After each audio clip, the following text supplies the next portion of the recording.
মন চাইতেছে একটু আলু ভাজি আর পরোটা খাইতে। লেগেটা আছে প্রথমে আলু ভাজিটা করে বেলা বেলা পেঁয়াজ আর শুকনো মরিচ দিয়ে একটু ভাজি ভেজে লাল করে আলু কুচি এর মধ্যে দিয়ে দিছি।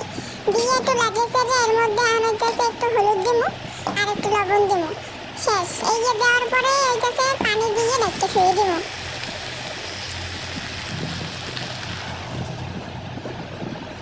মুই এইটাতে এরকম একটু ঝোল ঝোল পছন্দ করি, এলে একটু বেশি পানি দিছি।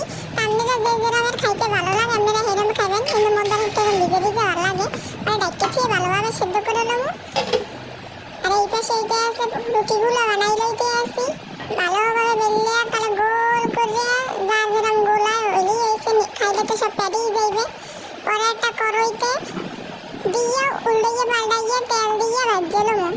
একা যখন লাল লাল লাল লাল হয়ে যাবে পরোটার নাম, তখন নামাই নেবো। এককাল মনে চাইরো কুল এক রকমের লাগিয়ে সাজিয়ে ঘুরিয়ে ঘুরিয়ে ভাজে লাইবেন। পরে এটা সেরকম নামাই নেবো। মুই এর আগে অনেকটি বানাই রাখছিলাম, আপনাদের একটা দেখাইলাম। আর এদিকে আমার আলু ভাজিটা হয়ে গেছে। আলু ভাজিটা ভালোভাবে একটু লেগেছে যে একটু ঝোলটা ঘন হইবে আর খাইতে অনেক মজা হইবে। এর লেগে একটু টমেটো সস দিয়ে দিব। আর টমেটো সস না থাকলে যদি টমেটো খাই খেয়ে দেবেন, যেটাই থাকুক একটু দেরি হয়েছে এইটা একটু ভালো লাগে খাইতে বেশি। যেন টেরামের এককালে গলে গলে হয়ে যাবে তখন নামাই নেবো। আর একটু রুটি দিয়ে আর একটু ছিটিয়ে একটুখানি লইয়া এবার হেঁটে লাগাই লাগাই খাবো। যখন যেটা মনে চায় তখন ওইটা না খাইতে রে এলে আর মনটা ভরে না।